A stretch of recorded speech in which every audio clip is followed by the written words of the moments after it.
Hello, fictional. Welcome to the crossover What Ifs. Today we are gonna see, what if Naruto got harem with Ashoka, Aayla and Barris? Part 2. If you end up liking this video, please consider subscribe, so without further ado, let's get into the video. A fleet of separatist warships are seen flying through space. On board one is Count Dooku speaking to a hologram of Darth Sidious. Unray's capture will be a serious threat to us, my friend. The Viceroy will not last long under Jedi interrogation. Sidious stated. I have already put a plan into action, my lord. My best agent, Asajj Ventress, and my best apprentice, Naruto Uzumaki, will infiltrate the Jedi ship and either free Gunray or silence him. Dooku said darkly. Ventress and Naruto. You are putting a great deal of faith in operative and an apprentice who have failed us in the past. Sidious said with anger in his old voice. Ventress is a gifted assassin, and Naruto is a gifted Sith. You have my word, they will complete their mission to the letter. Dooku said with confidence. Very well, you may proceed. Sidious stated before cutting off his transmission, allowing for Dooku to stand. As soon as Dooku stood at full height, the doors behind him opened to reveal Naruto and Ventress. They walked in and stood behind Count Dooku. Master. They greeted Dooku in unison. There is no margin for error this time, children. You must prove yourselves worthy of being my apprentices. Dooku stated without looking at them. I am worthy. Ventress stated. As am I, Naruto said, not noticing the glare Ventress gave him. Ever since Naruto was trained by Dooku, he had always been his favorite. Worse yet, he was even better than her. He was faster, stronger, and even had abilities that made him even better. Even when they sparred, he would beat her constantly. Now, she had to work alongside him, which really irritated her. Very well. Be off with you two then. Dooku ordered, Naruto and Ventress bowing before leaving. The Tranquility. Detention area. Captain Pharaoh Argus is seen walking toward the cell holding Newt Gunray. He walks up to one Oath Clone Guards Commander Gree. How goes the interrogation, has the Viceroy cracked? Argus asked. Not yet. Nemoidians are a slippery lot, but the Jedi will wear him down. Gree replied as they watched from outside the cell. Your thoughts betray, Viceroy. I can sense your concern. The fear that you will lose the wealth and the power that the war has given you. Luminara said calmly. I have no idea what you're talking about. Gunray said nervously. You hide great many things. The names of your secret allies. The locations of their bases. Luminara continued. I am an innocent pawn in all of this. Gunray said, trying to save his life. If you're merely a pawn, then who are protecting? Luminara asked. No one. I know nothing. Gunray said, making Ashoka slam her hand on the table. Liar. Liar. I'm tired of all this whining. Ashoka yelled as she ignited her lightsaber before running over to Gunray and holding the blade to his neck. Tell us what we want to know right now, or I will gut you like a Ricarian dirt fish. The threat made Gunray fall off his seat in fear before Luminara pulled Ashoka aside. Padawan, terror is not a weapon the Jedi use. Luminara scolded. I wasn't serious, but the only way he'll talk is if he's scared enough. Ashoka explained as they looked back at the Viceroy. Perhaps I was too hasty. Let us negotiate. Gunray said nervously. Ashoka and Luminara looked at each other until the ship shook. Captain, status report. Gree spoke into his communicator. Droid fighters, incoming. They brought boarding ships. The captain answered. Green Company, prepare to repel the enemy. Gree ordered from his communicator. Hangar Bay.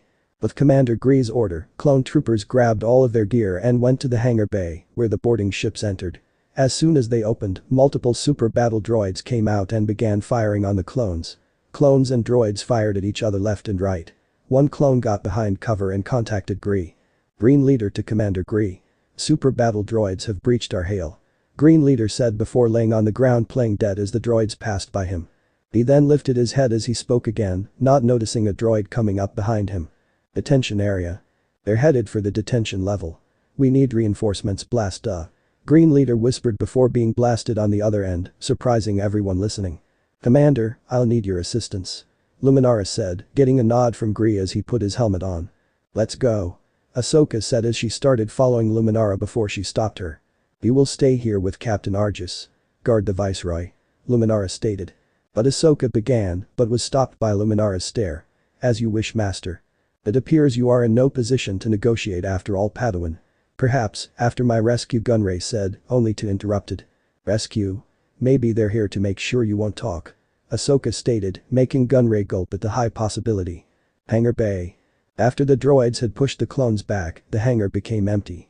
However, Naruto and Ventress soon jumped out of one of the boarding ships and landed on the ground silently. As soon as they did, an injured clone was getting to his feet when he noticed them. At this, Ventress ignited her lightsabers and ran at the clone, who drew his blaster and started firing as he tried to contact the rest of the troops.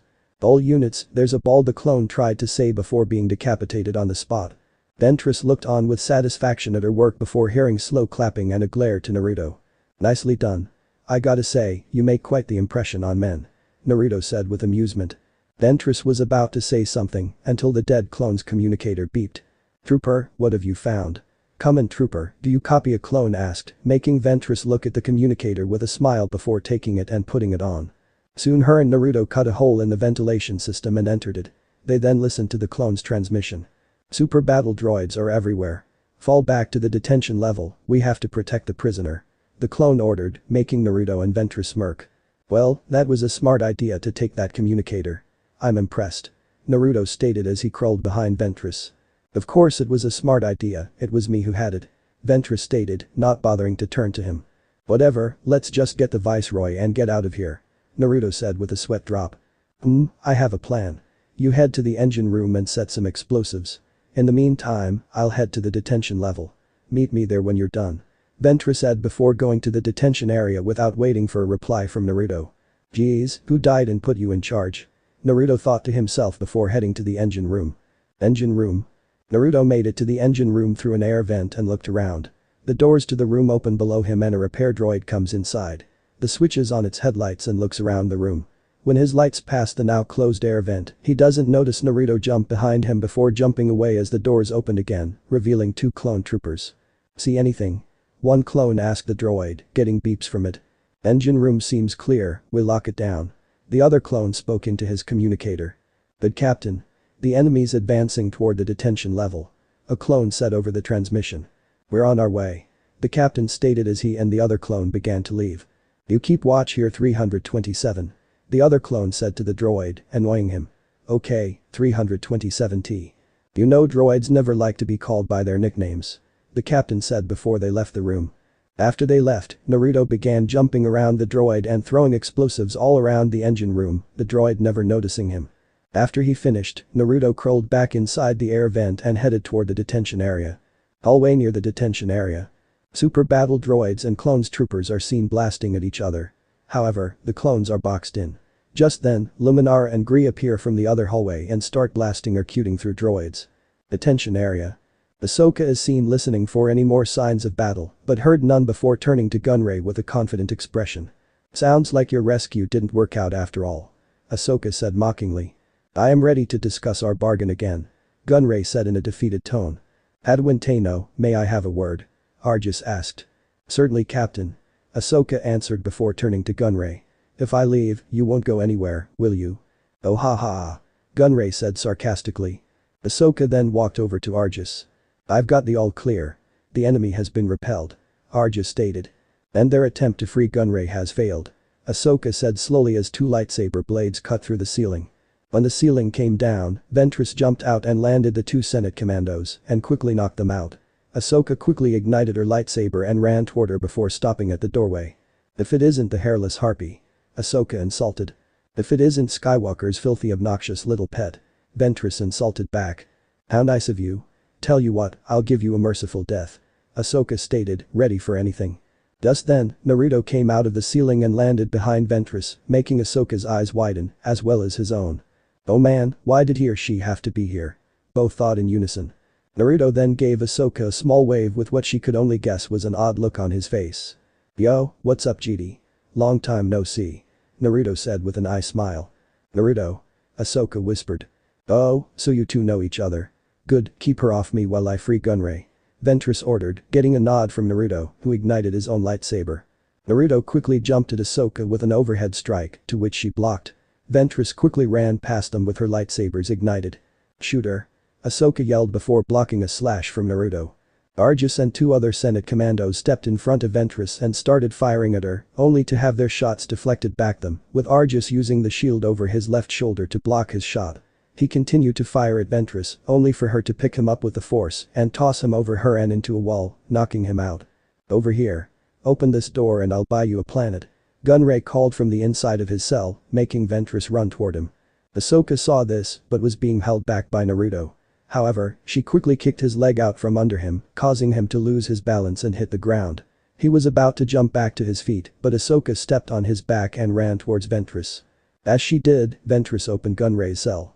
Ventress stepped out of the way, causing Ashoka to run inside the cell door before Ventress kicked her in. Gunray quickly ran out and closed the door, trapping Ashoka inside. Hahaha. Oh, yes, such delicious irony. How do you like your room now, youngling? Gunray asked mockingly as Ventress and the now standing Naruto stood behind him. Ahsoka's reply coming in the form of her slashing at the ray shield door. Not soon after, the elevator doors opened to reveal Luminara, who quickly noticed Gunray out of his cell and the Sith by his sides before running towards them, getting Ventress's and Naruto's attentions. Halt Sith. Luminara yelled as she ignited her lightsaber. Naruto and Ventress ignited their own, while Luminara used the force push the button for the cell door Ahsoka was, allowing her to strike at Naruto, who blocked. Ventress blocked a strike from Luminara before said Jedi saw that the troopers made it. Surrender. Luminara warned. Naruto and Ventress did as told as they deactivated their lightsabers and put their hands up. However, Luminara quickly noticed that a light was flashing on Ventress's wrist. The second, a large explosion rocked the ship, causing Ahsoka and the clones to fall, while Naruto force pushed Luminara to the ground. They quickly ran past the clones, who were trying to blast them.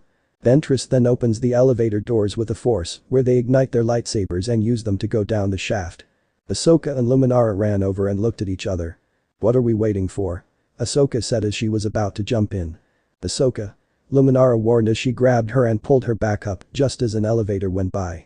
Thanks. Ahsoka said gratefully. Everything's running haywire. Doors, lifts. Communications down, propulsion's dead. They've crippled the entire ship. Arja said from the control panel. Our attackers have come for Gunray, stay here and guard him. I'll confront them myself. Luminara stated, surprising Ahsoka. Master, all due respect, Ventress is one thing, but Naruto is too powerful for any one Jedi to fight alone, and with him and Ventress working together, they're unpredictable. Please, let me help you. Ahsoka pleaded, making Luminara think before shaking her head. No, I am more than capable of dealing with an assassin armed with undisciplined fight skills and a Sith with little experience. Luminara explained. But Ahsoka tried to argue. Stay here and keep a clear head. Luminara said before jumping down the elevator shaft before kicking her feet off the edge and landing in a hallway full of dead clones and droids before heading down it. Attention area. Luminara Unli may be a Jedi master, but she has no idea what that Bog Witch and Masked Sith are capable of, no idea. Ahsoka said as she paced around the room. I can't let her face those two alone. Wouldn't we have a better chance of stopping them if I helped? Sometimes, being a good soldier means doing what you think is right. That's why we're superior to droids. Arja stated, making Ahsoka think.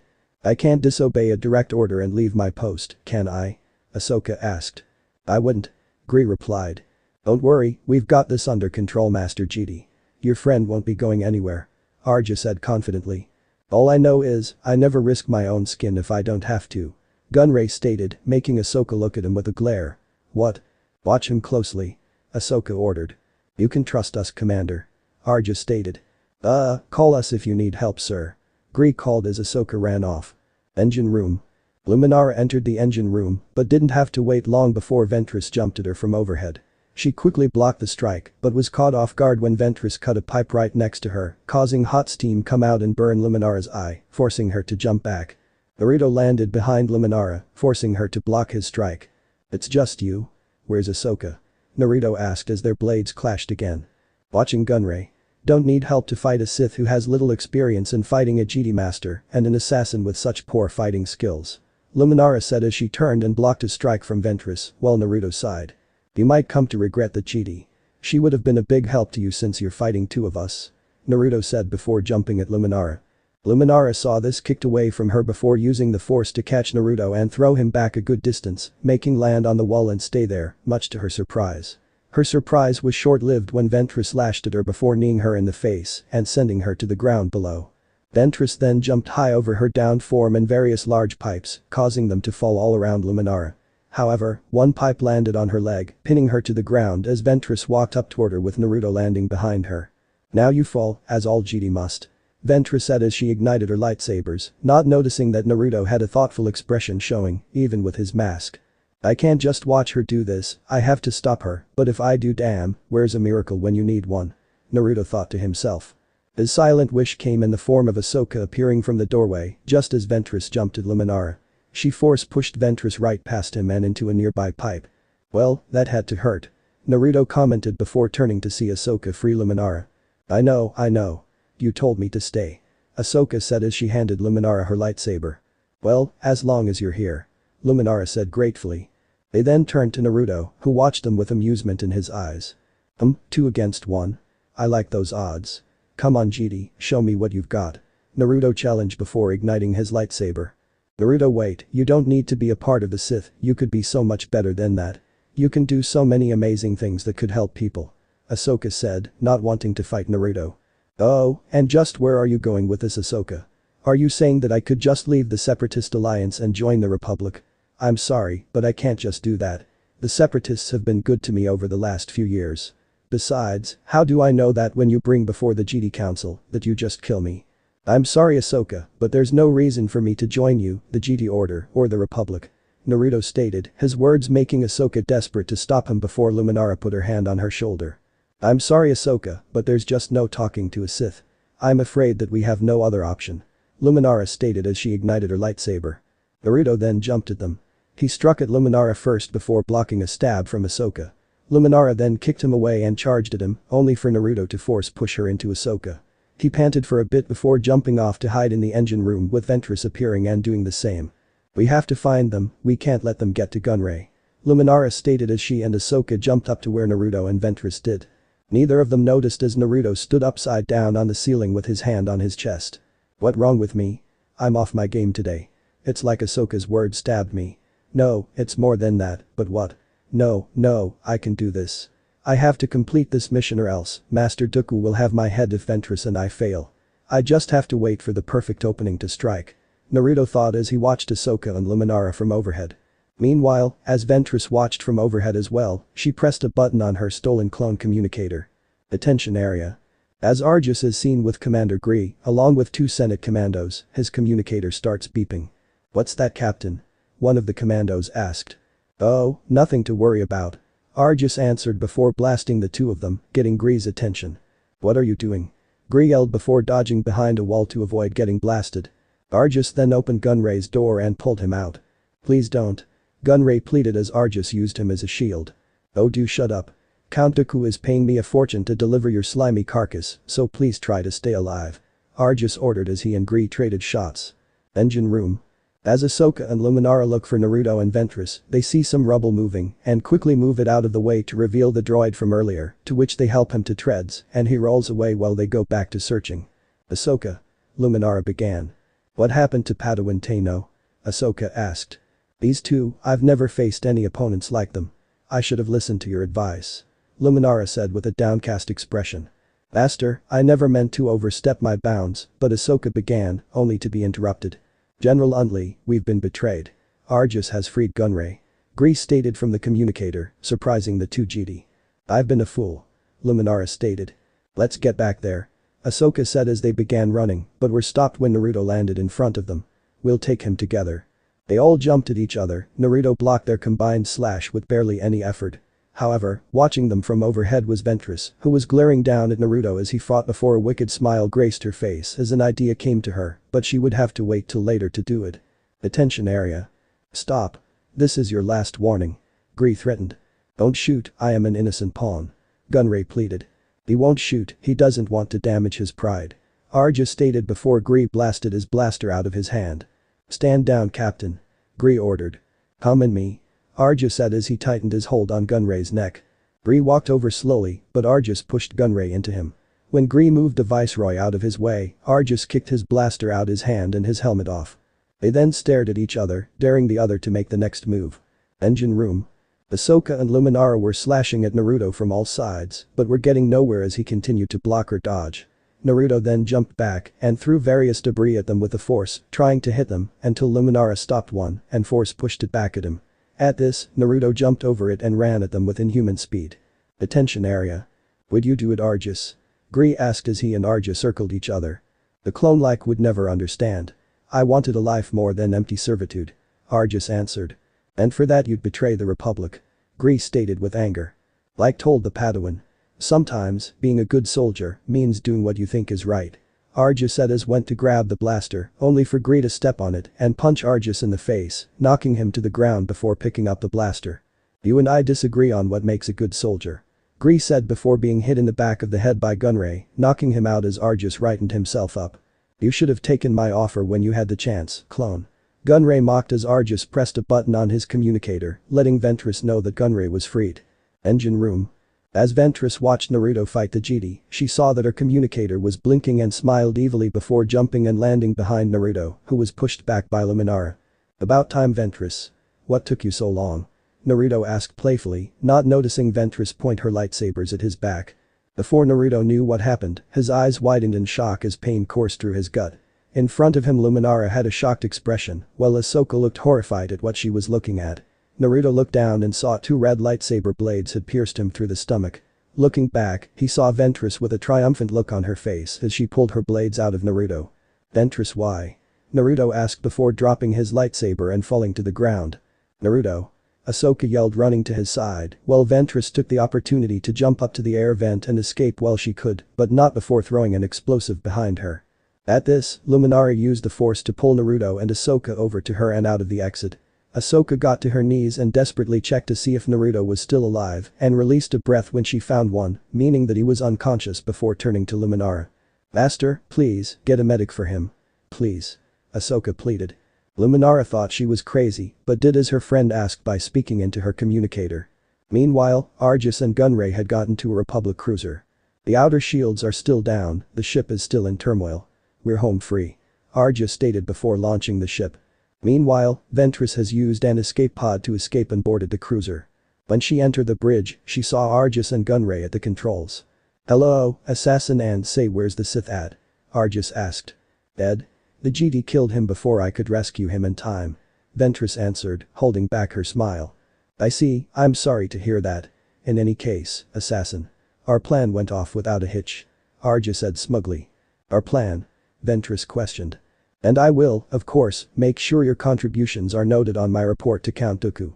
Arjus said confidently before Ventress ignited her lightsaber and threw his chest. I'll tell him myself. Ventress said coldly as she turned off her lightsaber and moved the captain's body out of the way before getting in his seat. Greetings, Viceroy. I always had a good feeling about you, assassin. Gunray stated, not wanting to get on her bad side as they jumped into hyperspace. The Tranquility. Medical Bay. After a brief discussion with Anakin Skywalker and Master Yoda about Kit Fisto being sent to search for Gunray, Ahsoka sat in a seat next to Naruto's bed. He had wrapped around the area where Ventress stabbed him with his tunic off, and the shirt connected to his mask was lifted up to just under his chest. Ahsoka didn't know why she was worried about him, but she was, and she would worry about such things later, but for now, she would watch over Naruto until he woke up. I'd better soon, Naruto, don't die yet. Ahsoka said as she watched him sleep, hoping that he wakes up soon. As Ahsoka sat next to Naruto's bed as he slept, she took in his appearance. With his red and black tunic top off, Ahsoka saw that the mask he always wore was attached to a tight sleeveless shirt that was currently rolled up to his chest. Ahsoka couldn't help but blush at his lean muscles, even if she could only see a little bit of them. However, Ahsoka's attention was on his face more. She wondered what he looked like under the mask and if he was as handsome as he was well built. I wonder what he looks like without that mask. Ahsoka thought as she reached to take the mask off. Unknown to her, Naruto was having a conversation with a certain giant nine-tailed fox inside his mindscape. Naruto's mindscape. Wake up, child. A demonic voice bellowed to an unconscious Naruto. Naruto was currently lying in a dark and dampened sewer with a giant cage in front of him. Wake up, child. The voice bellowed again, but more loudly. Naruto stirred for a bit but did not wake up as he lied on the wet ground, making the voice growl. Hey, I said wake the hell up, you little brat. The voice yelled, making Naruto jump to his feet in shock as he got into a fighting stance and looking around, but not seeing anything and realized where he was. What? Why am I in my mindscape? Naruto asked himself before remembering the events with Ventress and growled in anger. Grrr, that's right, now I remember. That bold bitch, how could she do that to me? Wait, how am I still alive then if she stabbed me? Naruto questioned. I think I can answer that, kid. The voice said, getting Naruto to look up and see Kurama, who was giving him a grin. Hey there, kid, long time no see. You haven't talked to me in a while. Sorry about that, I just thought that you were asleep ever since that incident with me and Master Dooku. Naruto said with an apologetic expression. Ever since Naruto started his Sith training, Dooku helped him with his meditation.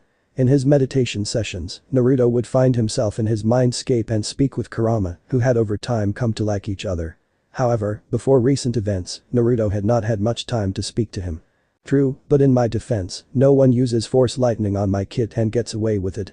Also, can you even call that old fossil master once that witch of a bitch tells him you're dead? I doubt that he's going to care what happens to you. Kurama stated, making Naruto sigh at the possibility. I guess you're right, but I don't have anywhere else to go. Naruto said sadly, but noticed that Kurama had a thoughtful look on his face. Well, I'm just throwing this out there, but what about the Jedi temple on Coruscant? It might take you in. Kurama said, making Naruto cross his arms. Yeah, take me in and either put me in a cell for the rest of my life or kill me. Naruto said before looking at the fox again. Wait, you said that you knew how I'm still alive, so tell me.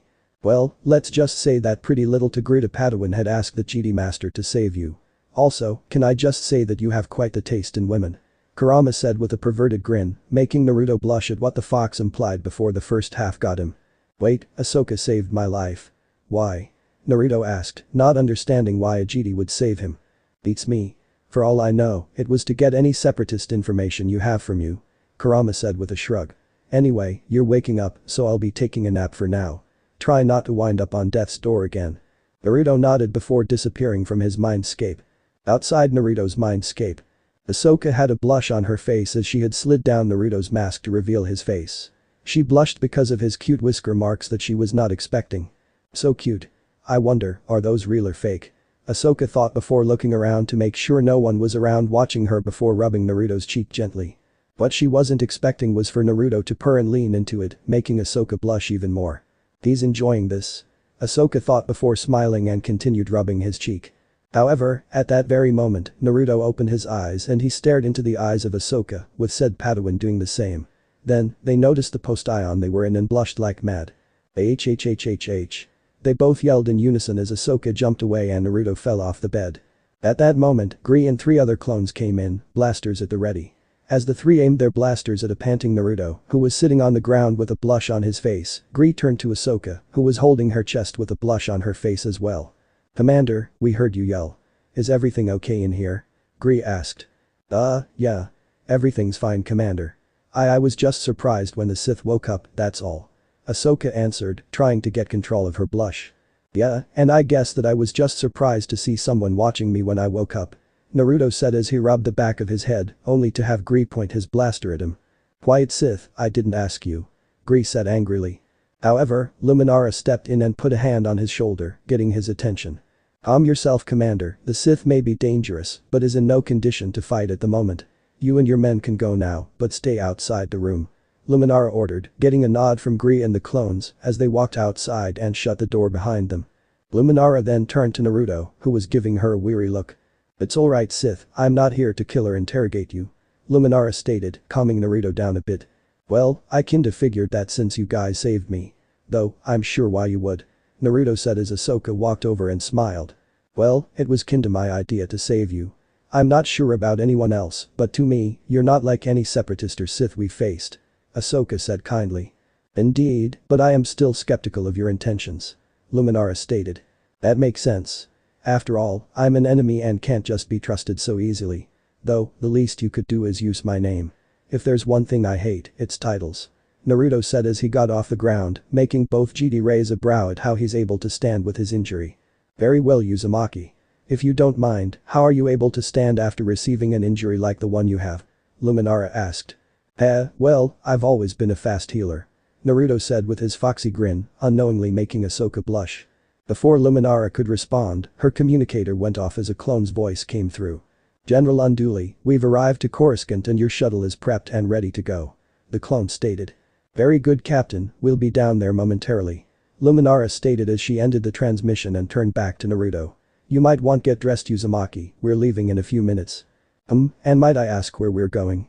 Naruto asked with his back to them, taking off his bandages, showing that the lightsaber marks that were in his back were gone before pulling down his shirt and putting on his tunic, but keeping the mask off.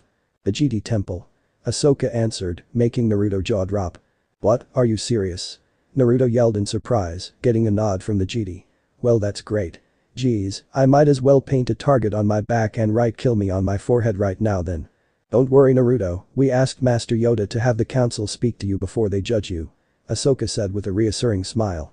Naruto looked into her eyes and looked for any deception, but when he saw none, he smiled back. Okay, I'll speak to them and behave myself, but I can't promise anything. Naruto said with amusement as he put his hand on his hip but noticed that something was missing. I don't suppose either of you know where my lightsaber is, do you? Yeah, I've got it right here. Ahsoka said as she put her hand on Naruto's lightsaber that was currently on belt. Oh, I see. Make sure I can't use my lightsaber to keep me from trying anything, smart. Naruto said with a shrug, knowing that he didn't need his lightsaber to fight. Indeed. Now, if you don't mind, we have a shuttle to get to.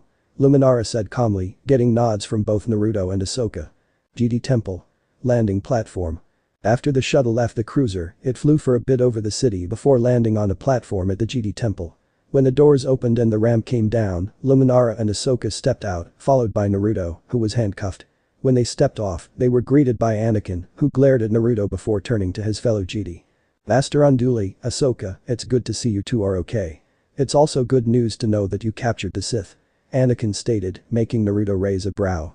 Captured? Naruto questioned before sighing. Yeah, captured, sure. Master Skywalker, if you and Ahsoka would gather the GD Council. I'm sure that they have questions for our friend here, will I escort him to the detention center? Luminara asked, getting a nod from the two. Yes, Master. Come on Snips. Anakin said as he walked off with Ahsoka following, but not before flashing Naruto a glance as they left. That was weird. I could have sworn that I saw something in her eyes just then. It looked like a mix between worry and joy. Naruto thought as he and Luminara walked inside the temple. GD Temple. Hallway. While Luminara was leading Naruto to the detention center of the temple, said blonde couldn't help but look around and admire the incredible beauty and architecture of the complex. Unknown to Naruto, Luminara was watching him from the corner of her eye with a smile before speaking. I see that you're admiring the temple, young one. Luminara said, making Naruto turn to her. Yeah, well, it definitely beats the dark and gloomy atmosphere Master Dooku's hideout always has. Naruto stated. That's good to hear, but do try to stay close. The last thing we'd want is for the entire temple trying to hunt you down. Luminara said with amusement, making Naruto chuckle. However, they came to a stop as a young GD walked up to Luminara. Greetings Master, it's good to see you're back. The GD said with a smile, not noticing Naruto standing behind Luminara. And to you as well Barris. As much as I'd enjoy speaking with you, I must get our friend here to the detention center at once. Luminara stated, making Barris raise a curious brow. Friend? What friend? Barris asked. Her answer came in the form of Naruto stepping out from behind Luminara, catching Barris by surprise. That would be me. Naruto greeted with his foxy grin, making Barris stare at him with an unseen blush on her green cheeks as various thoughts went through her head. So hot. Barris mentally yelled, never seeing anyone like Naruto before in her life. Barris was broken out of her thoughts by Naruto's voice. Are you okay? You've been staring at me without saying anything. Naruto asked, making Barris give him a quick bow. I'm sorry. My name is Barris Afi, it's nice to meet you. Barris paused to get his name. The name's Naruto Uzumaki, nice to meet you Barris Afi. Naruto said with his own bow, not noticing Barris's widen. You mean, the Sith Naruto Uzumaki? Barris asked in a shaky voice, making Naruto look at before sighing. Yeah, that Naruto Uzumaki. Naruto answered, surprising Barris. Great, now she's afraid of me. Too bad, she's pretty cute. Wait, would I think that? Well, I think that since introductions are out of the way, I should get Uzumaki here to his cell. Luminara stated, getting a nod from Barris before she and Naruto walked off, neither seeing Barris turn and watch Naruto's back.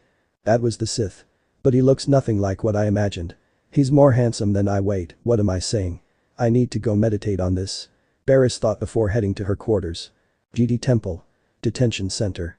Luminara and Naruto are seen walking down a hallway with cell doors on both sides. They then saw a temple guard standing at a door with his arms crossed before turning to them. Even with the mask on, Naruto could tell that the guy was glaring at him. Hello Master Unduli, I'll take it from here. The Sith cell is already prepared. The guard said, opening the cell door while Luminara took off Naruto's cuffs. Very good. Luminara said before turning to Naruto. Try to keep calm, young one, the council will speak to you before they decide to do anything. So, try to relax until then. I'll try, but it's kinda hard to do when everyone in an entire building would rather kill you than talk to you. Naruto said as he walked inside his cell, the doors slitting shut behind him.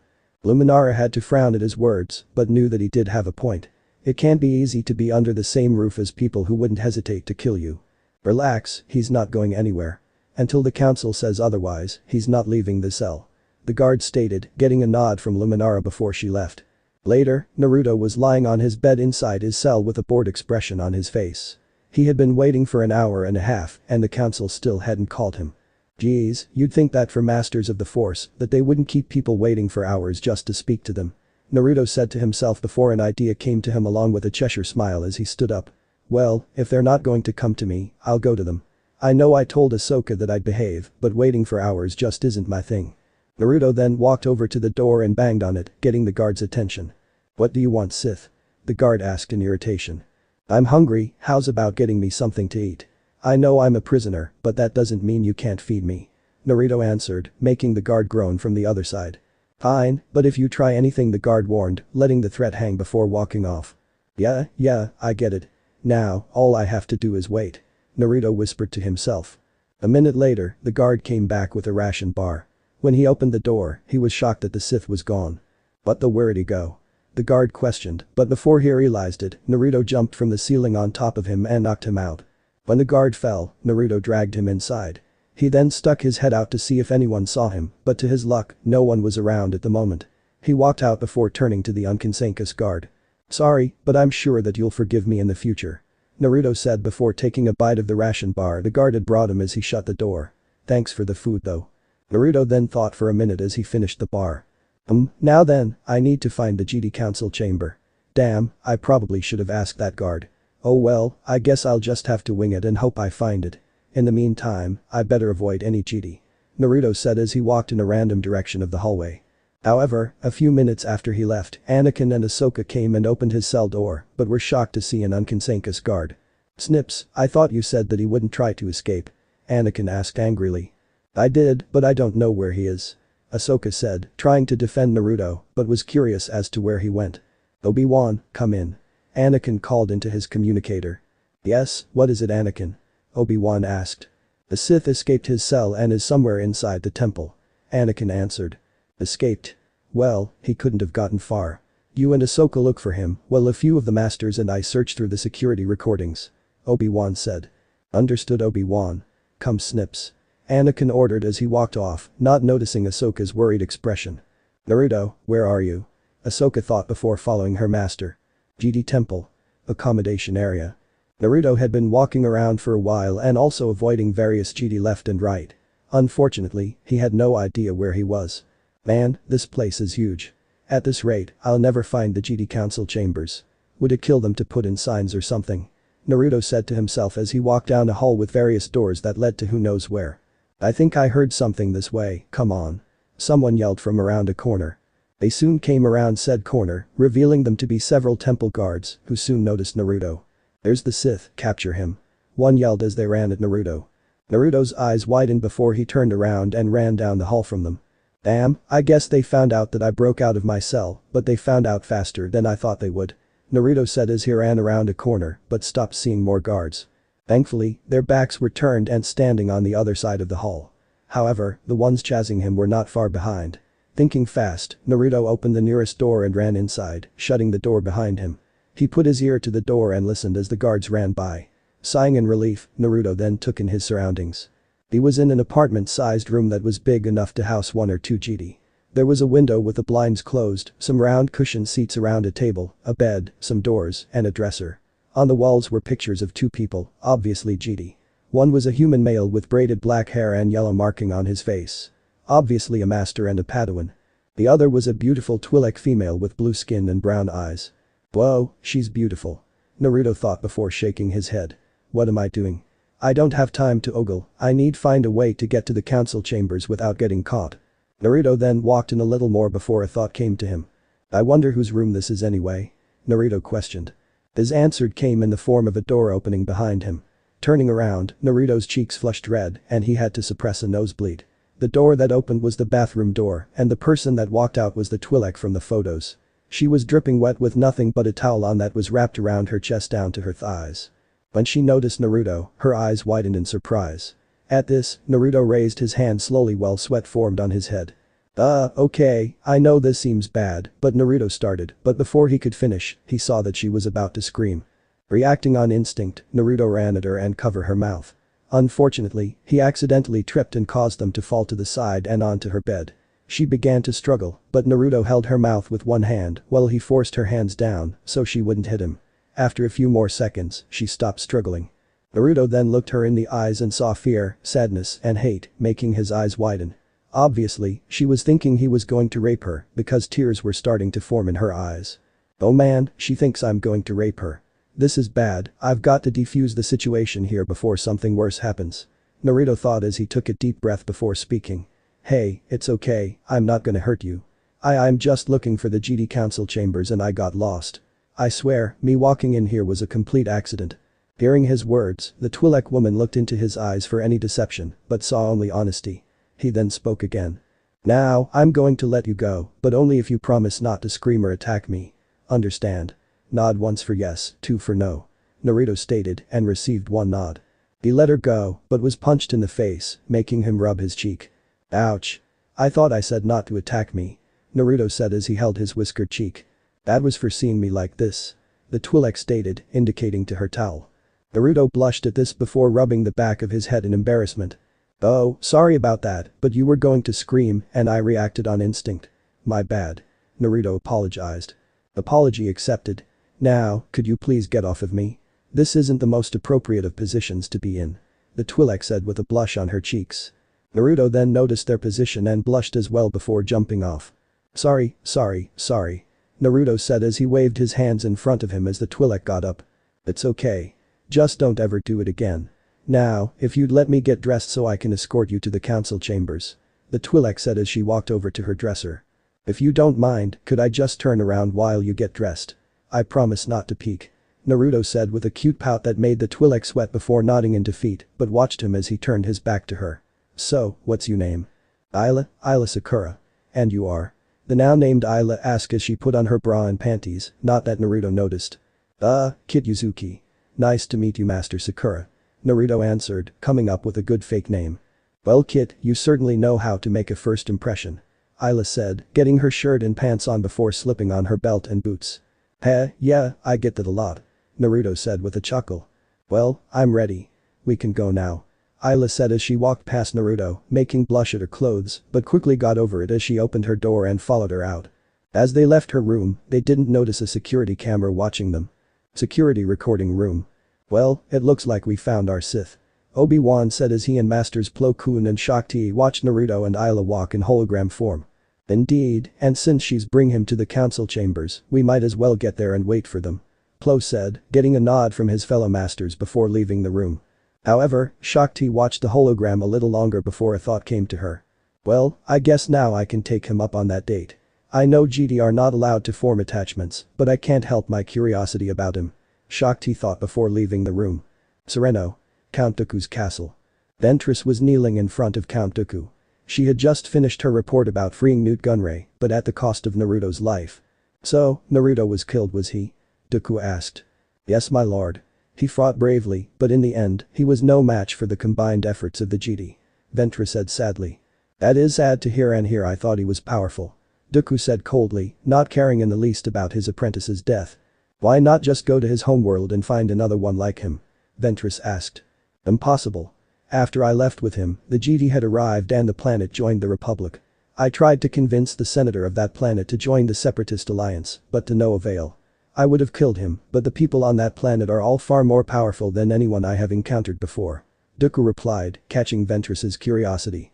Just how powerful could this person be if he's a senator? Ventress asked, not believing someone being stronger than a GD or Sith. If I remember correctly, his name was Jiraiya of the Sannin. Dooku answered. Coruscant. Senate building. Said man sneezed, getting the senators he was speaking with to turn to him. Are you okay Lord Jiraiya? Padme asked her fellow senator. Yeah, I'm fine. I get someone must be talking about me. Jiraiya said with his laugh before he and the other senators continued their meeting about trying to make peace with the separatists. Naruto and Aayla had walked for a while throughout the temple. Lucky for Naruto, not many guards knew what he looked like. During their walk, they had started a conversation that they both enjoyed. Naruto actually learned that the guy in the photos with back in her room was Ayla's former master, Quinlan Vos. While Aayla still believed him to be Kitsuki, she did enjoy his company. To her, he was just as free-spirited as her former master and just as humorous as either Kenobi or Skywalker. Aayla would never admit this to anyone, but she was glad that she met Kit. Some might not have approved of how they met, but she would say otherwise. They soon made it to the council chambers.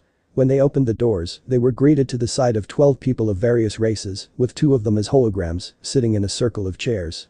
However, Naruto saw that some of them were glaring at him, while others were giving him a calculating look. Looking around more, Naruto recognized Shakti, who was giving him a small smile. Naruto and Aayla soon stepped inside and closed the doors behind them. They both bowed to the council before raising back up. "Hello masters. I'm sorry to disturb you, but my new friend Kitsuki here wished to speak to you," Aayla said, indicating to Naruto, who nodded. The masters all looked at each other before turning back to the two. "Well, it's nice to meet you Kitsuki, but I think that it would be kind of you to tell us your real name rather than your fake one," Obi-Wan said, making Aayla raise a brow and Naruto sweat. "Real name? Kit, what are they talking about?" Aayla asked, not understanding why the one she'd been talking to had a fake name the whole time. Well don't get mad or anything Master Sakura, but I haven't been entirely truthful with you," Naruto said as he rubbed the back of his head as Aayla gave him a wary look. "My name isn't Kitsuki, it's Naruto Uzumaki." At his words, Ayla's eyes widened in shock. The one she had been talking to this whole time was the Sith that she had heard about. How could she not have known? He was right next to her, but even then she couldn't feel anything dark surrounding him, only the light of the Force. "You're the Sith. But, you're not at all what I had expected," Aayla said, making Naruto rub the back of his head. "Yeah, well, I guess since the secret's out I might as well have told you the truth now rather than later. If you want to hit me, you're more than welcome to," Naruto stated, making Ayla's eyes widen. "He's actually willing to let me hit him. But, why?" Well, since he hasn't done anything to me that I wouldn't appreciate," Aayla thought before shaking her head. "No, I couldn't. Even though you're the Sith I've heard about, I have heard some good things about you," Aayla said, trying to avoid hitting someone in front of the entire council, but she also wouldn't do it for some other reason that she couldn't figure out.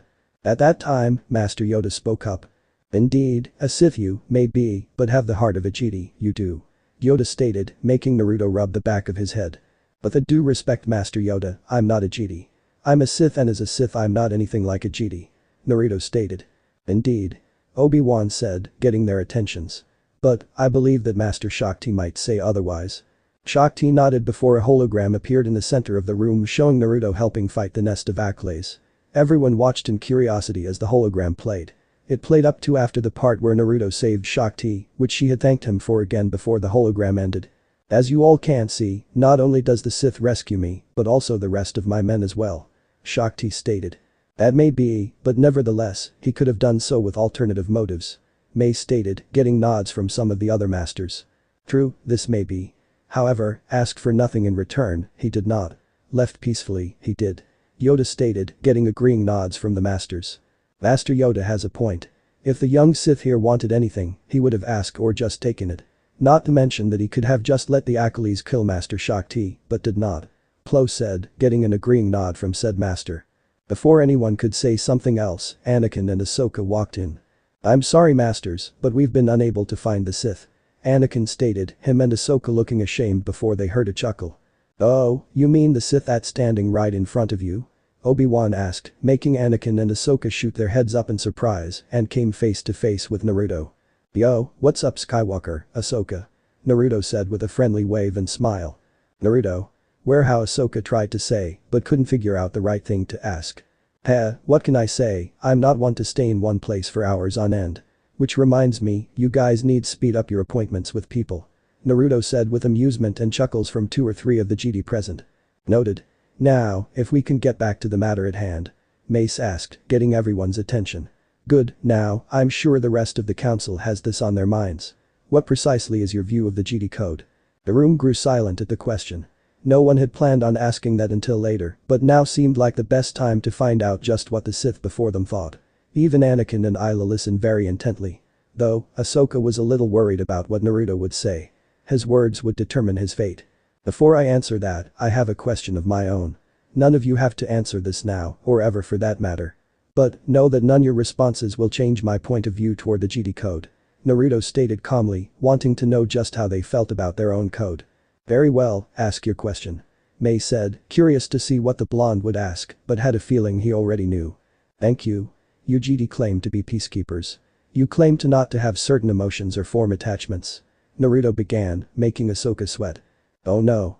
He's not going to say the same thing he said to me, is he Naruto? I hope you know what you're doing, because if you don't, the council will have you. Oh, I don't even want to think about it.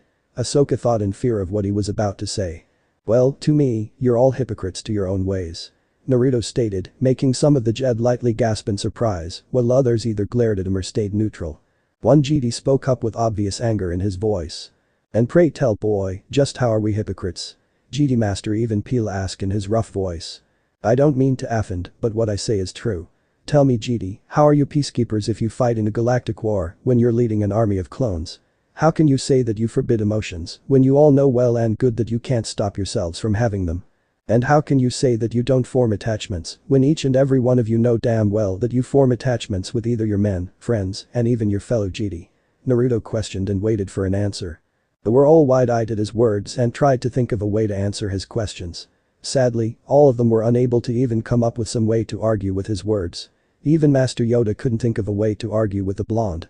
Though, he had a feeling that his speech didn't end there. Before I ask my next question, let me continue. If any of you have something say about what I said, then say it now. If not, then stay silent and listen. Naruto waited, but saw that none of the masters had anything to say. No. No one at all. Good. None of you can be called peacekeepers if you fight in a war and take people's lives. None of you can stop someone from having emotions, because emotions are what separates living beings from droids. And now the part that makes you weak. If you don't form attachments, then what is there to fight for? If you die, what would it have been worth? If you don't have something to protect, fight for, or die for, then who would remember you? To me, it sounds more like you're nothing but tools that are only used until you've outlived your usefulness. Man, that's so wrong, just so wrong. That is not balance. At this point, all of the GD in the room had looks of realization, surprise, and shame on their faces. Each and every word he spoke cut deeply into their very souls. Everything he said was true. How could they say that they were not tools without sounding desperate? What was the point of them fighting if they die for a war that has no end? Without emotions, could they really say that they were nothing like droids? So, that's what he thinks of the GD code. I never would have thought of it like that before. Ashoka thought, along with several of the masters. Now for my question. Can any of you actually sit in your seat and say, without any hesitation or doubt, that you would continue to follow your GD code if it meant that you become nothing more than shadows of yourselves? In short, to give up life itself for a corrupted code? Naruto asked with complete seriousness. You ask me what I think of you code. What I think, no, what I know is that the GD are tied down by their code and can't really see the big picture, even when it's right in front of them. Someone once told me that if a person wants to protect something that is precious to them, that is when they can become truly strong. I took their words to heart and chose to protect everyone that is precious to me. You GD might think that silly, but what would any of you possibly know since you say that you don't form attachments? If I'm wrong to believe that I can protect anyone precious to me, then I don't care to know what right is. All of the GD actually had to think on Naruto's words, but nobody said anything. They had all just been silenced by one person and with nothing but his words. Then finally, Master Yoda spoke. Naruto Uzumaki, an interesting one, you are. Powerful with both your words and the force, you are. Intrigued by your words, we are. Sure, I am, have your own view of the Sith code, you do. For now Naruto Uzumaki, a discussion the council must have.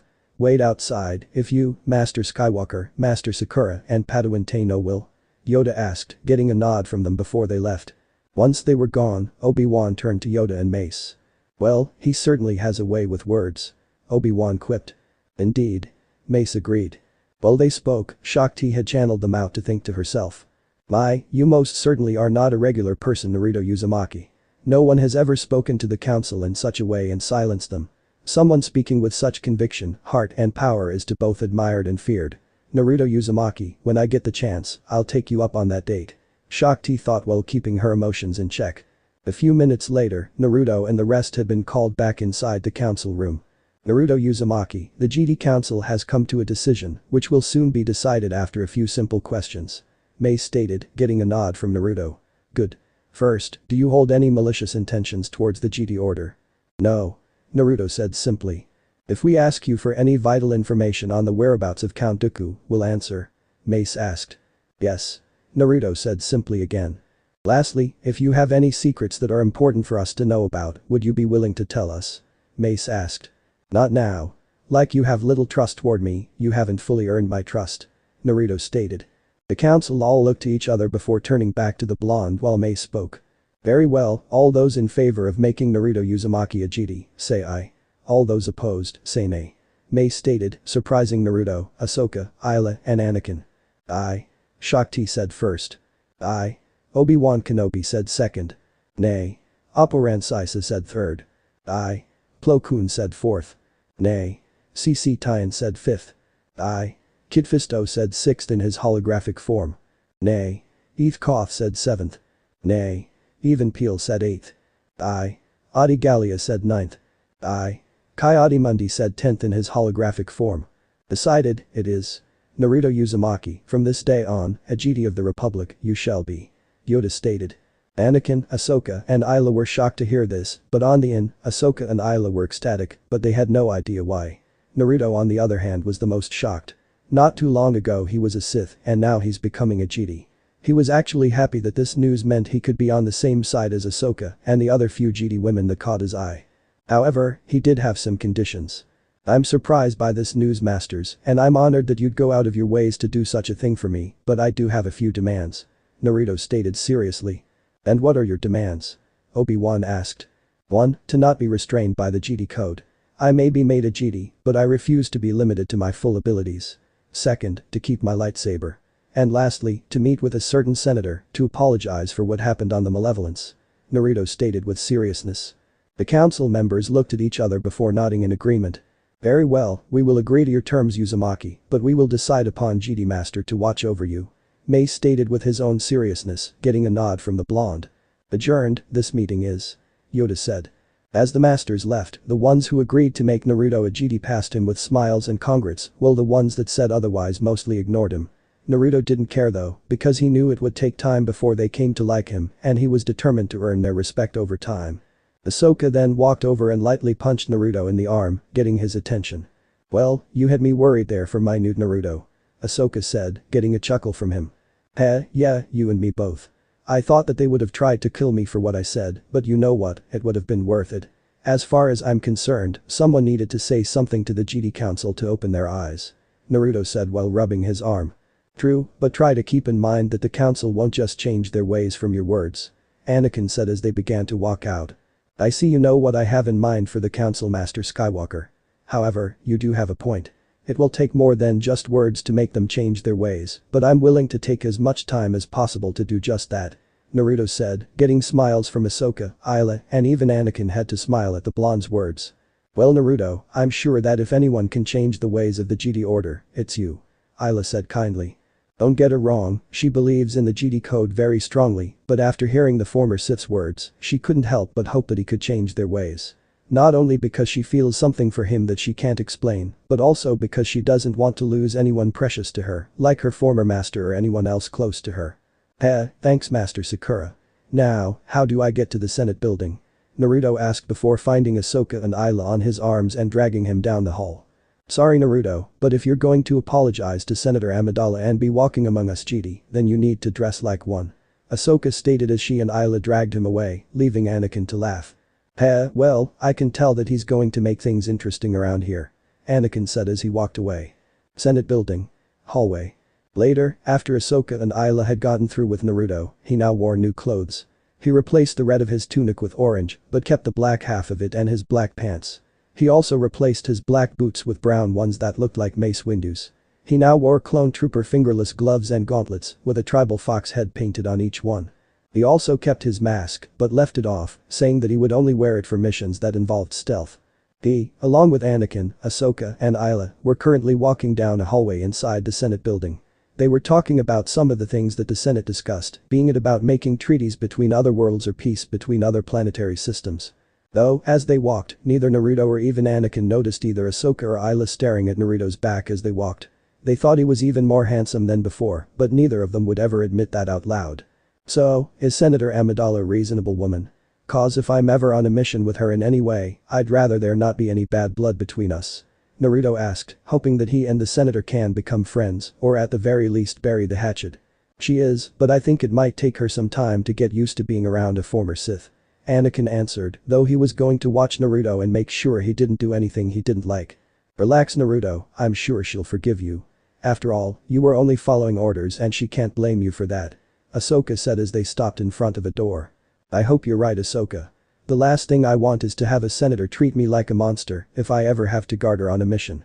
Naruto said with a sigh as he knocked on the door. When the door opened, they were met by a Rodian wearing a purple coat and green pants. He looked at Naruto before looking to the one Jedi he recognized, Anakin. Greetings Master Jedi, what brings you here? The Rodian asked kindly. Greetings Senator Farr, we're here because our friend Naruto wanted to speak with Senator Amidala about something important. Anakin answered as he gestured to Naruto, who nodded. I see, then please come in.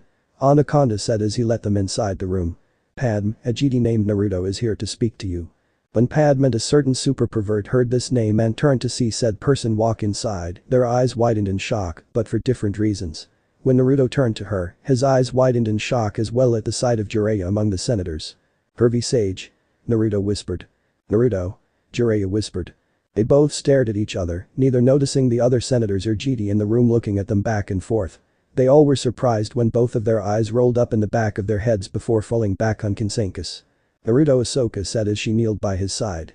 Lord Jiraiya Padme said as she and Bail Organa did the same as Ahsoka. A few minutes later, both men came to and saw that they were surrounded by both the Jedi and senators.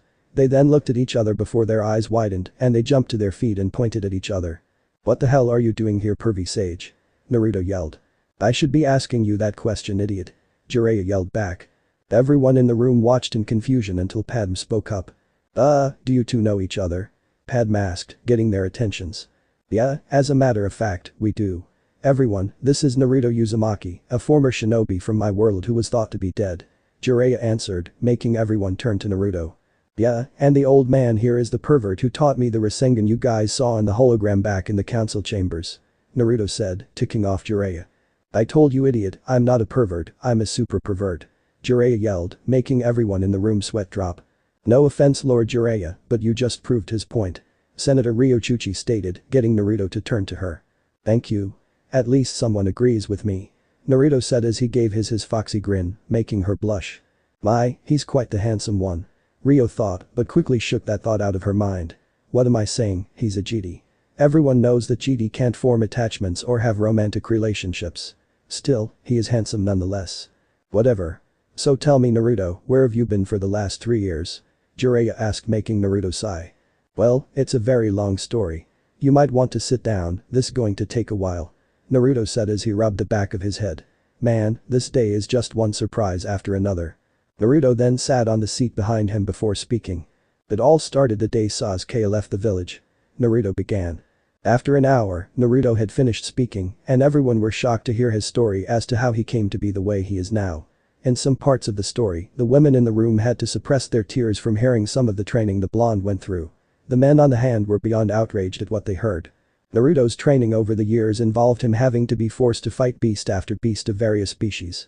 Not only that, but whenever Naruto messed something up or said something that his master found disrespectful, he would shock him with force lightning to near death.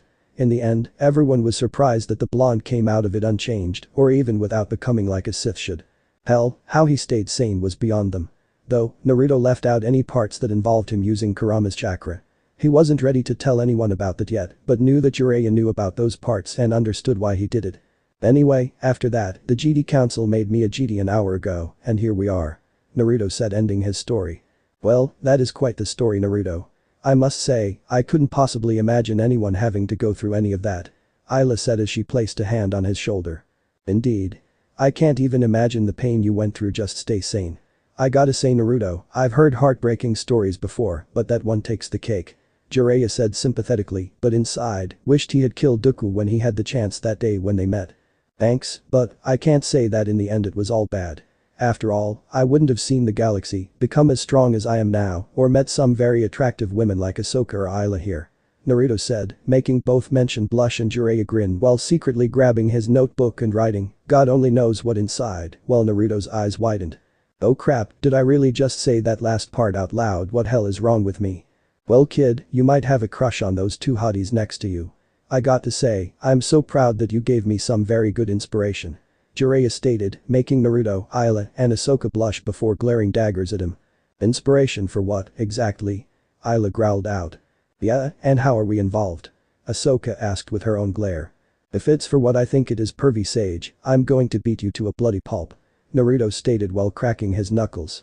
At this, everyone backed away from a sweating Jiraiya.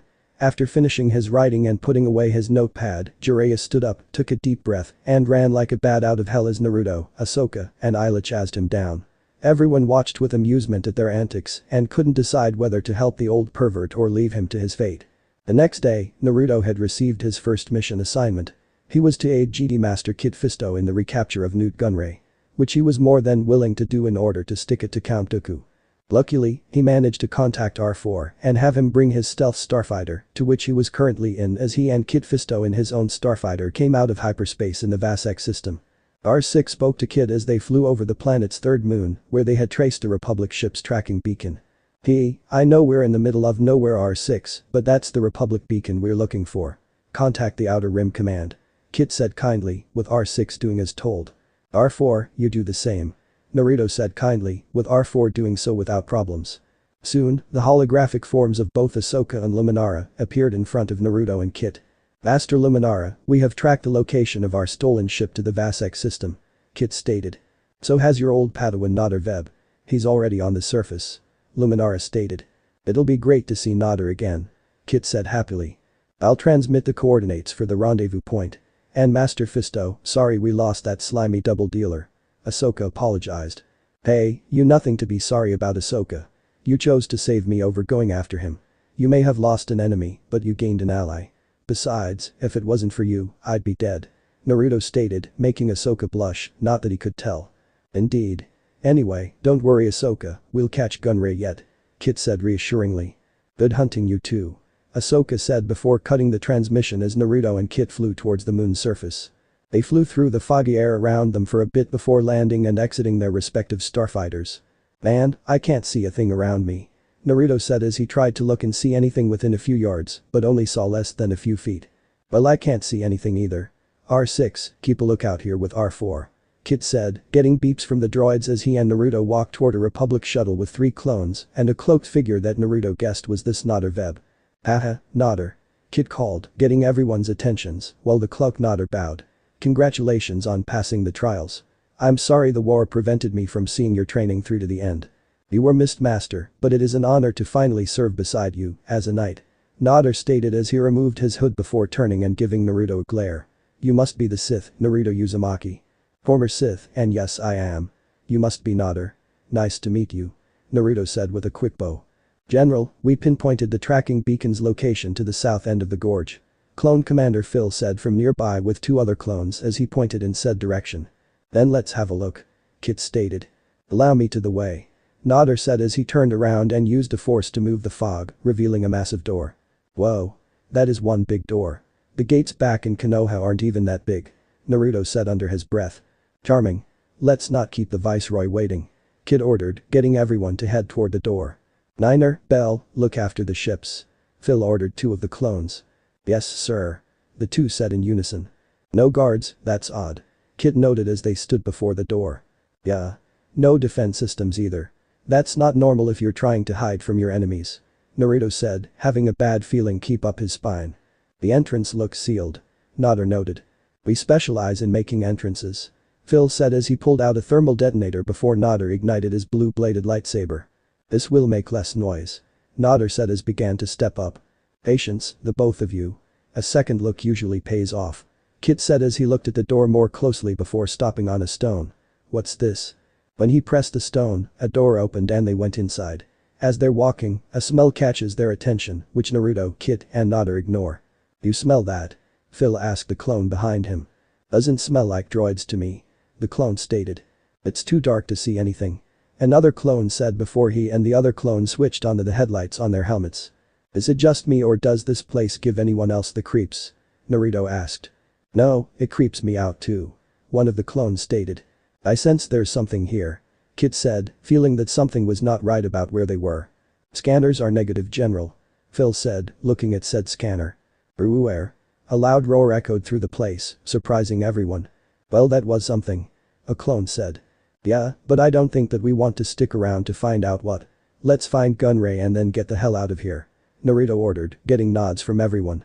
They soon come to a lit room and stand outside the door as they listen to Gunray's voice from inside. All droids stay on guard. Be ready for anything. Gunray orders. Roger, Roger. A battle droid acknowledged. It gave a signal for everyone to move in and got to the doorway. They saw a turn chair with Gunray obviously in it, speaking to several battle droids. Double shifts for everyone. Gunray ordered as Kit, Naruto, and Nada walk calmly towards them, getting the droids' attentions. Viceroy. A droid said, trying to get Gunray's attention. You must protect me at all costs. Gunray stated. Viceroy, the Jedi are here. The droid stated. I know they're near. Once those Jedi pick up my trail they never leave me alone. Gunray stated as Kit, Nada, and Naruto ignited their lightsabers. They're right behind you. The droid yelled. What? Where? Do something. You, blast them. Gunray ordered, getting the droids to step in front of them and start blasting. Naruto, Kit, and Nada deflected shots fired at them while the clones fired from the safety of the doorway. Naruto jumped and cut a droid in half, while Nada jumped over him cut down the last droid, before using the force to push what was left of it. I didn't forget to teach you restraint, did I, my old Padawan? Kit asked as he turned off his lightsaber. I am sorry, master. I got carried away. Nada replied as he turned off his lightsaber. Those who have power should restrain themselves from using it. Kit stated. Wise words, Master Fisto, but there's another old saying. With great power comes great responsibility.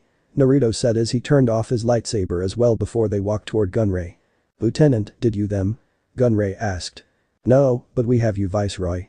Nada said as he used the force to turn the chair around, only for them to come face to face with a hologram of Gunray. You have nothing, Jedi fools. I welcome you to your doom. Hahaha. Gunray laughed before ending the transmission. The tracking beacon, they knew we were coming. Nada stated as he tossed said object in his hand. I should have known Gunray wasn't here. At the first sight of us, he would have run off screaming like the coward he is. Kit stated. Naruto was about to say something, but was cut off when a hologram of Dooku appeared, making both people's eyes widen at the sight of each other. Naruto. I thought you dead. Yet, here you are standing before me and with a Jedi no less. What is the meaning of this? Dooku asked with obvious anger. Oh? Ventress told you I died, huh? Well then, you're a foolish old man for thinking such things. Firstly, Ventress stabbed me and left me for dead. However, my life was saved by the Jedi and I become one of them, with some immunity. Second, give her a message for me. The next time I see her, I'm going to beat her ass into the ground. The same goes for you, Dooku, for all the pain and torture you put me through. Naruto stated, making Dooku sigh in irritation, knowing that Ventress would pay for her actions. Very well, boy. But if you and I should face off, I will destroy you. Now then, it's a shame you came so far to be frustrated. Well, the Viceroy is unavailable for capture, allow me to offer you an alternative prize.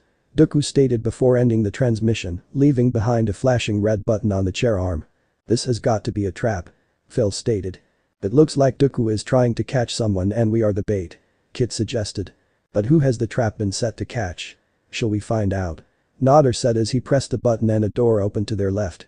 They found themselves walking through a hallway before stopping at a door that opened to reveal a statue of a warrior holding a sword in one hand and a decapitated head in the other. They walked down further and stopped at another door that opened to reveal two statues of the same warrior, but with one having cybernetic changes to his arms, while the other hand the same changes, but with his arms and legs. Well, if that's not disturbing, I don't know what is. Naruto said, a little creeped out by the statues that looked familiar to him for some reason. This place looks like a shrine to that strange warrior. Kid noted before they continued walking. At the last door, they opened it and walked inside, but came to a stop at what they saw. Inside the room was body parts that belonged to none other than General Grievous.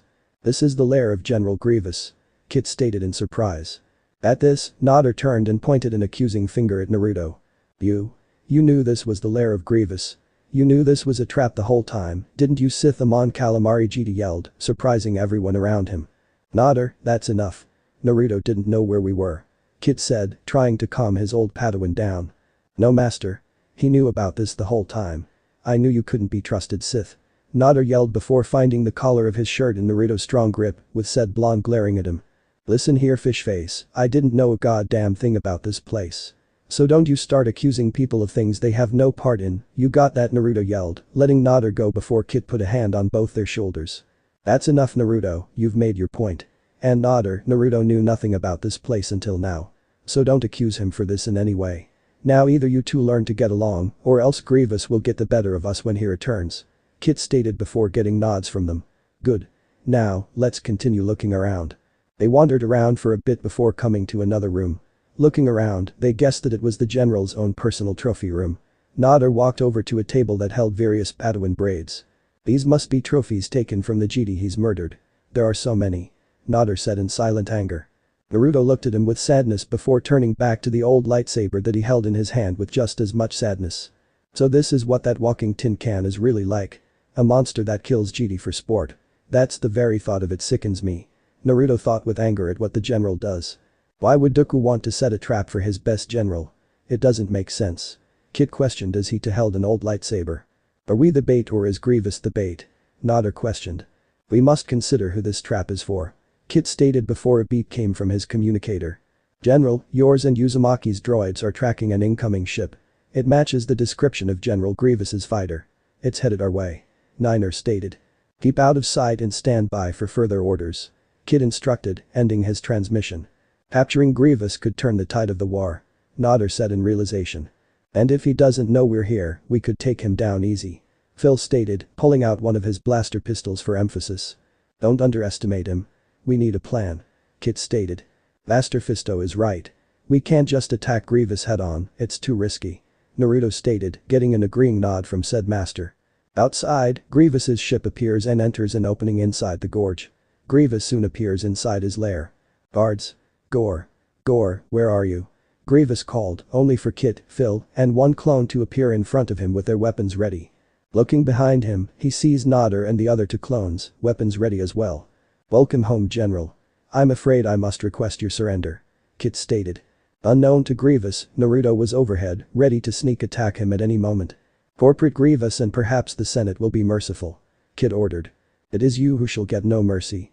Grievous said as he drew and ignited a blue and a green lightsaber in each hand. Kit and Nader slashed at him from both sides, only for Grievous to them before pulling out his other arms with two other lightsabers. At this, Naruto jumped down with his red lightsaber ignited, going for an overhead slash. Surprised, Grievous quickly blocked the strike with one blade and went for a slash with the other, making Naruto jump back. When Grievous saw him, he was surprised before glaring at the blonde. You're working with the Republic dogs, you traitor. Grievous yelled in anger. Better to be a Republic dog than a separatist murderer. Naruto yelled back. DRRR, fine then, GD. I'll enjoy killing you and taking your lightsaber as my own. It will be a first for me to use a red one. Grievous stated. Grievous pushed Kid and Nader off him before charging at Naruto. Naruto quickly blocked each slasher stab that was thrown at him, but was backed into a corner. Grievous lunged at him, but Naruto acted fast and jumped over his head and behind him. Grievous quickly kicked Naruto away before blocking a slash from Kid. Cables. Kid yelled. The clones aimed and shot their gun cables at Grievous, getting him in the leggings. Grievous now started to between defending himself from the 3 GD and the cables preventing him from moving. He was about to cut the lines, only to be stopped by Naruto, Kit, and Nader attacking him from all sides. Don't let him cut the lines. Kit yelled as he spun around before cutting Grievous's legs off. Grievous tried to jump to the ceiling, but was pulled back down by the clones holding him. He then started crawling away, only to quickly draw his lightsaber and stop an attack from Nader.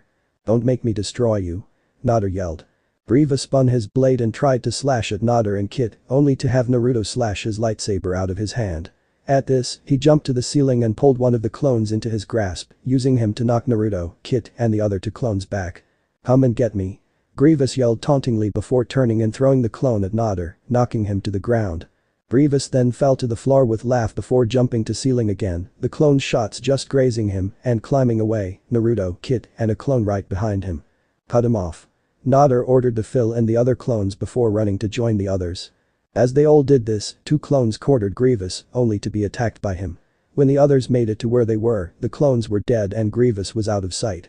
Where'd he go? Phil asked. The clones got in the way. I could have taken him. Nader said with irritation, making Naruto and Kit both glare at him.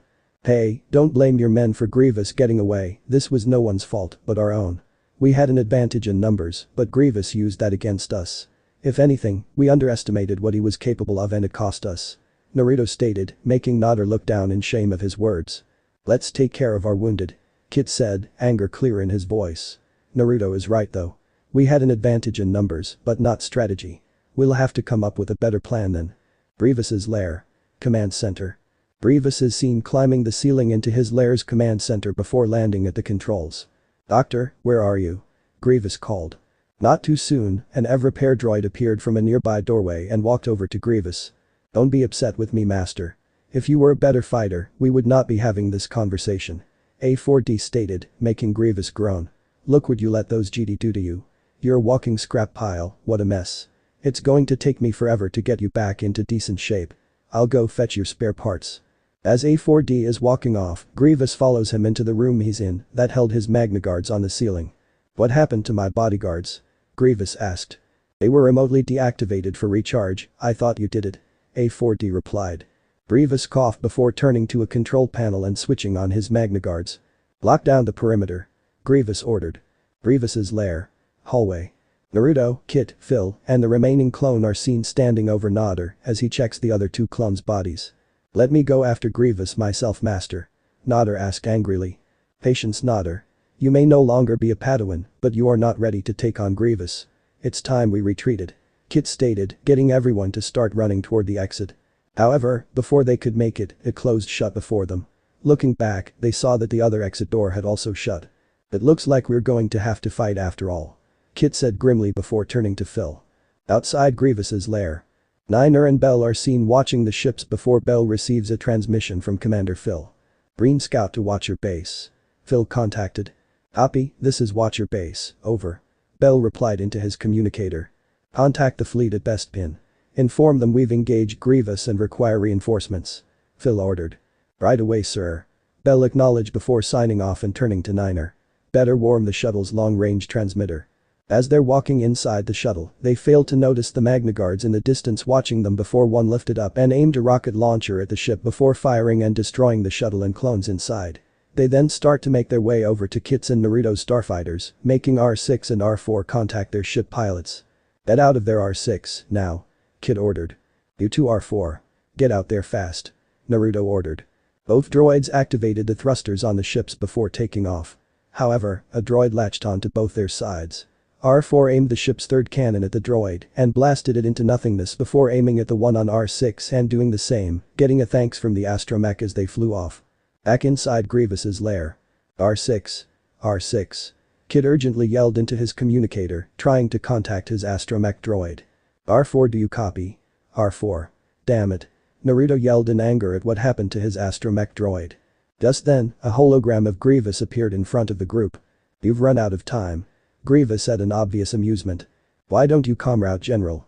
Show us some of that separatist hospitality," Kit stated a little jokingly. "Yeah, what's the matter, Tin Man, scared?" Naruto quipped. "Patience.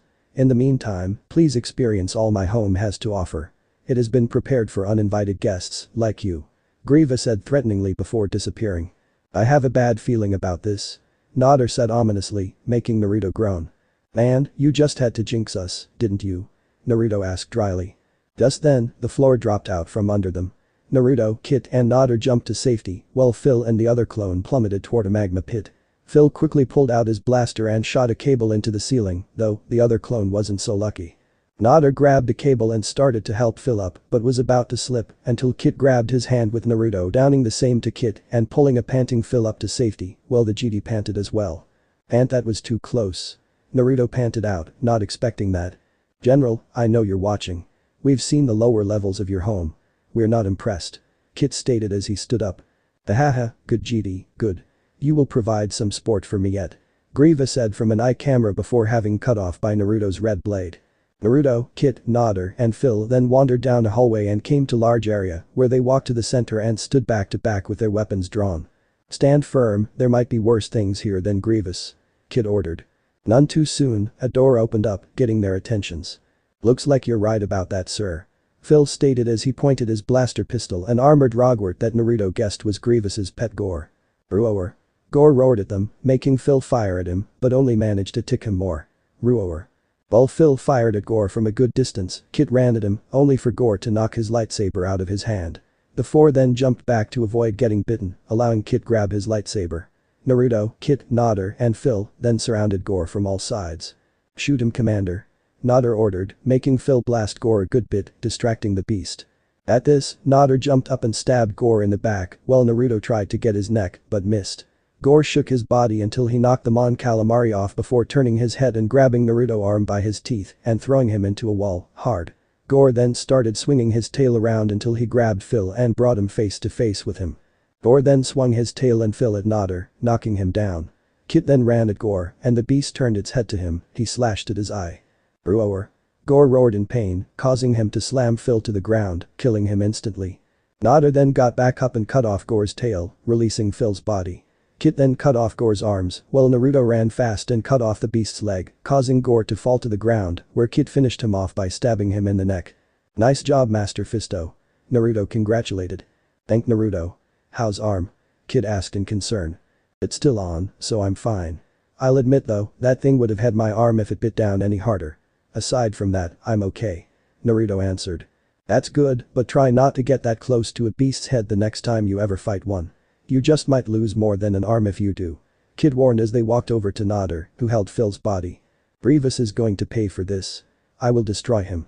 Naruto said as he clenched his fist in anger. I understand your pain, but you forget your teachings Naruto. Revenge is not the Jedi way. Kid scolded. But in this war, strength prevails. The rules have changed. Naruto said with anger. Perhaps you are the one who has changed. Kid said, making Naruto look down in shame. Come now, we need to keep moving. As they walked Naruto started speaking. He's right you know. Naruto stated, getting both other Jedi's attentions. What do you mean? Naruto asked. But even though you're angry at what Grievous has done, you can't let your want for revenge cloud your mind. I've faced a friend of mine who let that happen to him and because of this, he left my village to get strength and power from a man worse than Dooku. Naruto answered. Why would he do that? Kid asked. To get revenge on his brother to avenge his fallen clan. His name was Sasuke Uchiha and his brother's name was Itachi Uchiha. Itachi killed his whole clan in a single night. He killed men, women, and children. Even his own mother and father. However, he left his little brother Sasuke alive. Naruto answered, remembering Sasuke's history like his lightsaber. I see. So the Sasuke Uchiha left your village and went to a criminal of said village to get stronger to avenge his clan by killing his brother. My, it sounds like a potential threat, but for now, we must worry about Grievous. Kid said as they walked and hid behind a corner. You're right. I'll tell you more later, but now's not the time. Naruto said as a secret door opened and a fully repaired Grievous with his bodyguards walked out. Naruto, Kit and Naruto then snuck over and began unlocking the door, not knowing that A4D was watching them. They soon opened the door and began walking inside. Master, the Jedi are about to enter the control room. A4D announced, making Grievous turn and run at them. Naruto, inside hurry. Kit said as he and Naruto stood in the doorway. No, you go. I will hold them off. Naruto said, trying to buy them time. There's no time to argue. Naruto said, trying to save Naruto from making a mistake. We can't just run, we must finish him. Naruto argued back. Naruto, hurry. Kid urged, only for the door to close before Naruto could get inside. I have been waiting for this. Naruto said as he drew and ignited his lightsaber and got into his fighting stance. Naruto. Kid yelled from the other side of the door. Damn it. Naruto cursed as he tried to open the door but couldn't. Naruto charged in and blocked some strikes from a Magna Guard before cutting him in half. He used a force to lift the upper half up and threw it at the other Magna Guard that was approaching him, smashing him. He then dodged a strike from a third one before jumping and cutting him down the middle. He then turned to Grievous and his other two Magna Guards. Greetings young Jedi, where is your master and the separatist traitor? Grievous asked as he drew his lightsabers. Grievous's lair. Commander Center. How exciting. A4D commented as he watched a screen showing Naruto and Grievous. You will find out soon enough. You can't defeat us all. Naruto said confidently. Of course I can. Grievous stated as he slashed at Naruto. Bet him master, kill him. Wait, where's the other two Jedi? Oh no. A4D said, just as the chair and his head were cut through by Kit with Naruto beside him. They watched as Naruto and Grievous traded blows dodged slashes from each other before their blades clashed, making them try to overpower the other. Unfortunately, Grievous secretly used a third arm to grab a blaster pistol from behind his back and shoot Naruto, killing him. No. Kit said as he sat in the seat in sadness at the loss of his old Padawan. Naruto said nothing as he looked at the screen before slamming his fist down on the controls, smashing a good amount of them. Damn it. Damn that bastard. Naruto yelled in both sadness and anger. If only I had been there, I could have helped him. I could have saved him damn it. I will kill you all. Do you hear me Jedi, do you hear me? Grievous yelled at Naruto and Kit through camera. At that moment, R6 contacted Kit while R4 contacted Naruto, but he didn't answer. R6, is that you? Kit asked, getting a yes as a reply.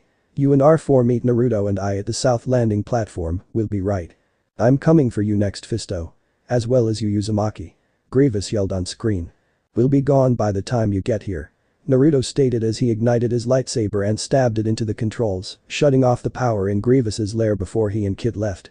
Grievous's lair. South Landing platform. Naruto and Kit are seen walking on the platform, looking for their starfighters.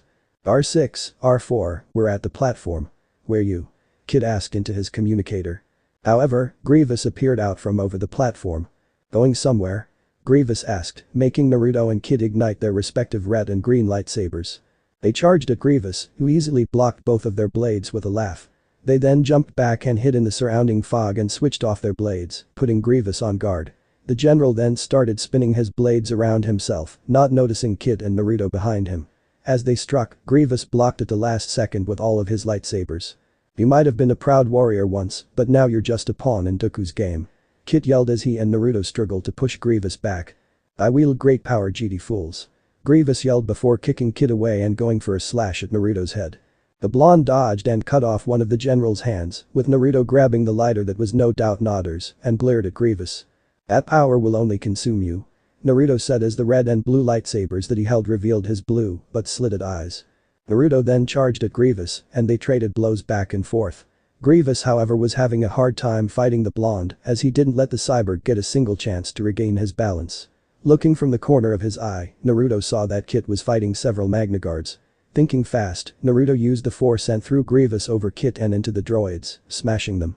Kit looked back and gave the blonde a nod with Naruto doing the same. However, Grievous got back up with more of his droids showing up from out of nowhere, surrounding the two. How quickly power can change hands. Surrender and I promise you will die swiftly. Grievous stated as he ignited two green lightsabers. Naruto and Kit switched off their blades, making Grievous think that he's won, until R6 and R4 showed up behind them, making both GD smile. Stop them. Grievous ordered. The Magnaguards tried to hit Naruto and Kit, but they flipped over them and landed on their ships. As Kit started to fly off, Naruto nodded to R4 who fired the cannons and destroying the droids, while Grievous backed away while blocking shots fired at him before Naruto joined Kit and entered their B pits and flew home. Later, Grievous is seen speaking with Dooku via hologram. Count Dooku, the Jedi have been defeated. Grievous said probably. Victory over the young Jedi was expected, but to best a Jedi master and a former Sith. This is truly an accomplishment worthy of recognition. Dooku stated with a sinister smile. The Jedi Fisto and traitor Uzumaki escaped. Grievous admitted, making Dooku lose his smile and glare at him. So there is room for improvement. Dooku said before the hologram disappeared, making Grievous groan. Jedi Temple. Jedi Council Chambers. Naruto and Kit had just finished giving their mission report to Yoda and Mace as they stood in the council chambers. What about your former Padawan? Mace asked. His heart was in the right place, but he tried to answer Grievous's power with his own. Kit answered sadly with Naruto lowering his head in sadness beside him. To answer power with power, the Jedi way, this is not. In this war, a danger there is, of losing who we are. Yoda said wisely before turning to Naruto. Your fault, this is not Uzumaki. Did what you could, I'm sure you did. Thank you Master Yoda, but it doesn't change the fact that if I was there, I could have saved Nader. If I knew Grievous was so powerful, I wouldn't have let such a thing happen. Naruto said sadly before Kit put a hand on his shoulder, getting his attention. It's okay Naruto. We all underestimated Grievous and for that we paid the price. However, I do think that you were getting through to Nader, and for that I'm grateful. Kit stated, making Naruto smile. So this part ends here. Alright, that's it for today's video guys. Let me know in the comments section how was the story, and also don't forget to like, share and subscribe. I will meet you in another video. Bye bye.